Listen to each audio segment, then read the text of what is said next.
इतनी देर भी नहीं पहुँचे हैं घर अभी, इसका भी टेंशन ही हो रहा है कि आधे हिस्से में बारिश हो रही है और आधे हिस्से में नहीं आ रही है। देखो यहाँ पर बस बूंदाबांदी होने के बाद हवा फिर वापस वहीं को चली गई। संभल के ही हम लोग रहते हैं पहाड़ों में, उतना खतरा भी नहीं है और उतना ऐसा भी नहीं है कि खतरा ना हो। ये जो निशान है ना, ये मुझे जंगली जानवर के ही लग रहे हैं क्योंकि ये बहुत बड़े निशान है यार। ये अब देखो बीच के ऐसे हाल है, ये कैसे होगा यार इस बार बताओ। सुअर के ही होंगे जहाँ तक मुझे लगता है, लेकिन सुअर भी सिर्फ हमारे खेत पे ही आया है। Hey guys, good morning, welcome back to my channel. कैसे हैं आप सभी? आशा उम्मीद है सब अच्छे होंगे, स्वस्थ होंगे, मस्त होंगे, बढ़िया होंगे। हम भी ठीक हैं और आज के ब्लॉग की शुरुआत हो रही है अपने खेतों से, अपने बीसा के खेतों से। और हम लोग सुबह सुबह खेतों की ओर आ चुके हैं क्योंकि दिन में बहुत धूप लगती है और आजकल अब बारिश नहीं हो रही 1-2 दिन से, तो दिन पे बहुत गर्मी हो रही है। तो यहाँ पर बीच का खेत भी है, वो आपको दिखाना चाह रही हूँ मैं। इतना खतरनाक बना रखा है सुअरों ने या जंगली जानवर, पता नहीं किसने बनाया है। बाकी पापा ने ट्रैक्टर लगा दिया है। मैंने गोबर फेंकना था लेकिन बौसा और फड़वा नहीं होने की वजह से गोबर नहीं फेंक पा रही हूँ। वो नीचे कोई ले गया भैया खोदने के लिए। जैसे ऊपर खेत में आएंगे तब जाके मैं जो गोबर का खाद होता है बड़ा सा, उसको खोदूँगी, तब जाके डुबके में भर के पूरे खेत में फैलाऊँगी। तो हाथ से तो होता नहीं है। तब तक मैं यहाँ पे बीच का जो खेत है उसको भर रही हूँ, पानी डाल रही हूँ उसमें। तो खेत ऐसा बना रखा है ना, मैं आपको क्या बताऊँ यार। इतनी भी मेहनत करो, कितनी भी मेहनत करो, लास्ट में तो बारिश हो जाती है या जंगली जानवर ऐसा कर देते हैं या तो फिर कुछ ना कुछ ख़राब हो ही जाता है। हमेशा हमारा ही ख़राब होता है। तो पूरे ऐसे इतने बड़े बड़े निशान हो रहे हैं पाँव के कि मतलब किसी ने इसमें खेल कर रखा होगा, ऐसा लग रहा है। तो दगड़ियों, अभी मैंने बीच के खेत में पानी लगाया है, आप देख सकते हैं ये। और हमारा बीच का खेत देखो, ये सुअर ने किया है, कुत्तों ने किया है या फिर किसी के जानवर आए हैं, भगवान जाने। हमारा पूरा जो बीना है वो ऐसा बना रखा है ये, मतलब पूरा खोद रखा है नीचे साइड से पूरा। ये इतने बड़े बड़े खोज हो रहे हैं जैसे कि सुअर के ही होंगे खोज, जहाँ तक मुझे लगता है। लेकिन सुअर भी सिर्फ हमारे खेत पे ही आया है, बाकी इतने सारे बीन यहाँ पे है ये किसी के खेत पे नहीं गया है। अब समझ नहीं आ रहा है कुत्तों ने किया है या सुअरों ने किया है, भगवान जाने। तो जितना भी अभी तक हमने मेहनत करी हुई थी सब वेस्ट हो गई है वो। तो हम लोग अभी इन खेतों में बाने के लिए आ रखे हैं ये, तो इनमें ही होती है रुपाई। अब देखो बीच के ऐसे हाल हैं, ये कैसे होगा यार इस बार बताओ। तभी तो मेहनत करने का मन नहीं करता है, जब इतना सब कुछ करने के बाद लास्ट में ये हालत बना रखी है खेत की। ये जो निशान है ना, ये मुझे जंगली जानवर के ही लग रहे हैं क्योंकि ये बहुत बड़े निशान है यार। ये इतने बड़े पाँव तो सिर्फ सुअर के ही हो सकते हैं, फिर यार बैलों के, गायों के हो सकते हैं। अब गाय और बैल तो यार किसी ने पाले हैं नहीं, ये सुअरों के ही हैं। तो आप देख सकते हैं मैंने पानी लगाया ऊपर से और पानी बहुत तेज़ आ रहा है ये। तो यहाँ से आते आते यहाँ पहुँच गया अभी। तो अब जल्दी जल्दी खिसक रहा है पानी। फर्स्ट में बहुत टाइम लगता था इसको भरने में, अब फटाफट खिसक रहा है। और जहाँ पे खोज हो रखे हैं, ये जहाँ पे निशान हो रखे हैं, वहाँ पे ज़्यादा पानी भर रहा है देखो। और अब इसमें हरा भी लग गया है यार, पता नहीं कौन ही बेरहम होगा ये जिसने हमारे खेत की ऐसी हालत कर दी है। तो दोस्तों धौ हो गई है हाथ देखो मेरे गोबर से ऐसे हो गए हैं। तो गाइस यहाँ पर खेत जो है बहुत ज़्यादा बंजर हो रखे हैं, बहुत ही घास हो रखी है क्योंकि इस बार इसमें हमने गेहूं नहीं जौ बोए थे। जौ जल्दी हो जाते हैं, टाइम से हो जाते हैं, तो उसके बाद नलौ भी टाइम से निकाल लेते हैं, तब जाके यहाँ पर को बहुत ही ज़्यादा, इतना ज़्यादा बंजर हो रहा है खेत। पापा के तो कंधे थक चुके हैं, पापा कह रहे हैं अब नहीं होता है मुझसे। तो आधा ही वाया देखो, आधा छोड़ के घर जा रहे हैं अभी। और बाकी वहाँ पे भैया आ रखे हैं, वो इचाला लगा रहे हैं। ये बहुत ज़्यादा ज़रूरी होता है इचाला लगाना रोपाई के खेतों में, क्योंकि पानी रोकने के लिए इचाला लगाते हैं। इचाला लगाने से पानी रुकता है खेतों में, नहीं लगाओगे तो फिर पानी सब इधर उधर चले जाएगा। खेत में हमने गोबर फेंका, ऊपर वाले में नहीं फेंका, ऊपर वाले में वैसे भी रहता ही है हमेशा। तो धान जो है वो पूरे तिरछे हो जाते हैं, ढल जाते हैं, तब जाके गोबर इसमें कम कमी फेंकनी पड़ती है, पतला पतला सा फेंकना पड़ता है। तो इस साइड को तो कम हो रहा है, ऊपर को तो इतना बंजर हो रहा है, ये आप देख सकते हैं। इतनी घास, इतनी बड़ी बड़ी घास हो रही है ये, और बहुत हार्ड हो रहा है खेत। तो आधा ही ऊपर जहाँ पे तक रॉकी सोया है वहाँ पर वो यहीं पर तक बाया है, नीचे को आप कल बाएंगे बोल रहे हैं। बाकी वो भैया ही चाला लगा रहे हैं ये। अब हम चलते हैं घर। मैंने भी इतनी घास यहाँ पे काटी है, एक डुक्का नीचे है, मतलब घास काट दी है मैंने। दोस्तों शाम का टाइम हो रहा है, अभी 5 बजे है और इतनी भयंकर हवा चल रही है ना, इस हवा के साथ तो मैं ही भी उड़ जाऊंगी।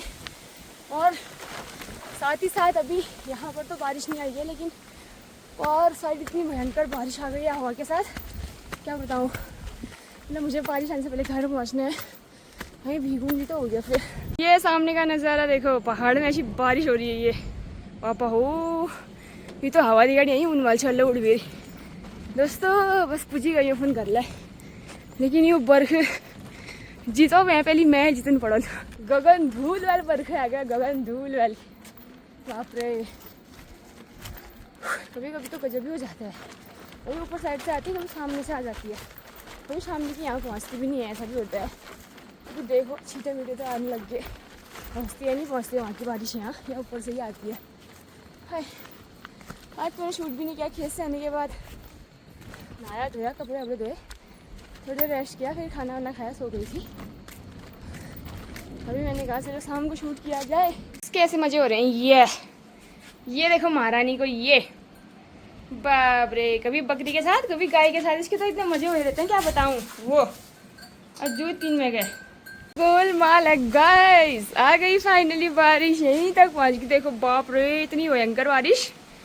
ये देखो थोड़ी देर बाद दिखेगा आपको यहाँ पर खतरनाक ताल आ बदी होगी, वो भी हवा के साथ उड़ के आ रही, सीधा अंदर आएगी। आजकल ऐसी हो रहा है दोस्तों, एक दिन बारिश नहीं हो रही तो दूसरे दिन पक्का हो रही है, और हवा के साथ ही आ रही है, जो भी आ रही है। घर भी भाग के ले जा रही है ये हवा, घर के टीन भी उड़ा देती है। घर में जितना सामान है सब उड़ जा रहा है हवा के साथ, और ऊपर से कम है करने के लिए बारिश भी आ रही है, और खेतों को पूरा उजाड़ने के लिए। पति देव भी नहीं पहुँचे हैं घर अभी, उसका भी टेंशन ही हो रहा है कैसे आएंगे ऐसी हवा ऐसी बारिश में। मुझे तो जुकाम लग गया है, क्योंकि आधे हिस्से में बारिश हो रही है और आधे हिस्से में नहीं आ रही है। देखो यहाँ पर बस बूंदाबांदी होने के बाद हवा फिर वापस वहीं को चली गई है, और यहीं बारिश हो रही है। देखो ये सामने, और ऊपर ऊपर जो भी ये पूरा पहाड़, मतलब ये पूरा शहर है जो वहाँ तक बारिश है, वो भगवान जी के मंदिर से नीचे को पूरा ही है। यहाँ बस हवा आ रही है, हवा के साथ थोड़ी बहुत बारिश उड़ के आ रही है। कॉफ़ी रेडी है दोस्तों मेरी, और यहाँ को बारिश नहीं आई यार। चलो शुक्र है कि हम आज बच गए हैं। बारिश बस उसी तरफ को आई, और अभी यहाँ को साफ़ होने को है, मौसम साफ़ हो रहा है वैसे। अभी ऊपर से तो ऐसे दिख रहा है, लेकिन बीच में यहाँ पे साफ़ हो रहा है ये। तो फाइनली ये घर पहुँच गए, टाइम से ही पहुँच गए हैं।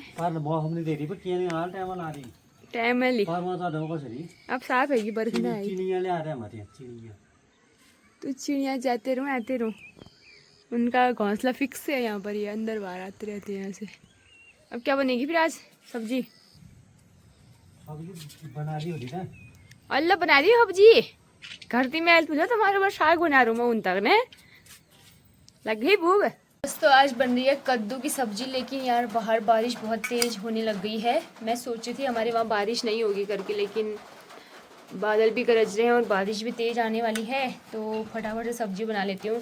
यहाँ पर तो लाइट भी चले जाती है बारिश होने के बाद।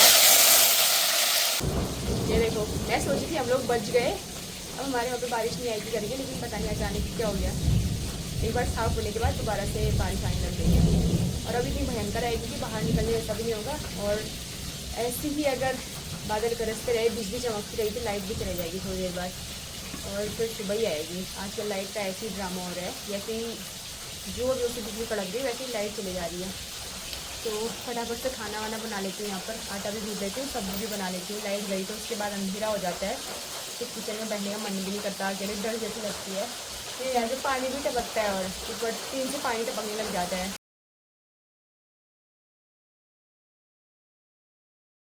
तो गाइस यहाँ पे मैंने बाल्टी लगा दी, देखो इसे टपक रहा है ये ऊपर से पानी, ये टप टप करके यहाँ पे आ रहा है, फिर यहाँ से छींटे आ रहे हैं ऊपर को। तो मैंने ही सोचा बाल्टी लगा देती हूँ, ताकि जो ये पानी है मुझ तक ना पहुँच पाए। तो फाइनली गाइस कद्दू की सब्जी बन चुकी है, इसको घोटना बाकी रही है। मैंने इसमें पानी ऐड नहीं किया, पता है इससे खुद ही पानी आ जाता है। ये मार्केट के कद्दू जो होते हैं ना, इस टेस्टी नहीं होते हैं। अभी कुछ टाइम पर गाँव में लगेंगे ना कद्दू, वो ज़्यादा स्वादिष्ट लगते हैं मुझे तो। पर इसको भी अच्छे से बनाओ तो ठीक ही होता है मतलब। पर हमारा लहसुन डालने ऐसा नहीं हुआ ना यार, बिना लहसुन के कद्दू की सब्ज़ी होती ही नहीं है। लहसुन बहुत ज़रूरी है कद्दू की सब्ज़ी के लिए। तो सिंपल सा एक टमाटर डाल रखा है मैंने, बस हो गया। अजवाइन भी नहीं था आज तो घर पे। तो ये है गाइस आज का डिनर, कद्दू की सब्ज़ी। आज इतनी टेस्टी हो रही है, क्या बताऊँ। मट्ठा है, घी है, रोटी है, तो मैंने तो खाना भी शुरू कर दिया है। तो अब बढ़िया सा डिनर करते हैं, फिर मिलते हैं आपसे।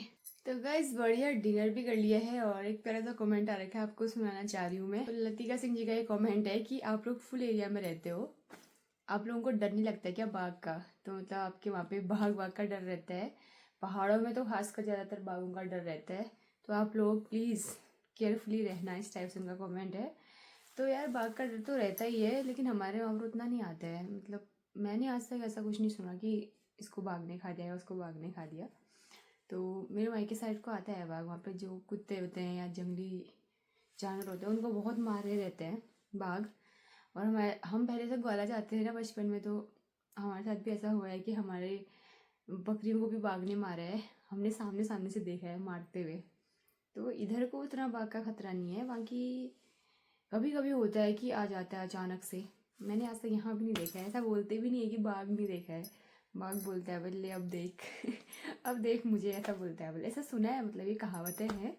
तो उतना खतरा नहीं है, ओपन एरिया में अब उतना नहीं आता यहाँ को बाघ, क्योंकि ये थोड़ा सा गांव बड़ा सही है, तो उस वजह से नहीं आता। जंगल तो ऊपर को है, नीचे को नहीं आता। मैंने आज तक सुना है, मतलब यहाँ बाघ आया या बाघ हमने देखा, खेतों की ओर आता होगा शायद से। एक बार मैंने बच्चा तो देखा था, मतलब बाघ का था या पता नहीं शाल का था, ये नहीं मुझे पता।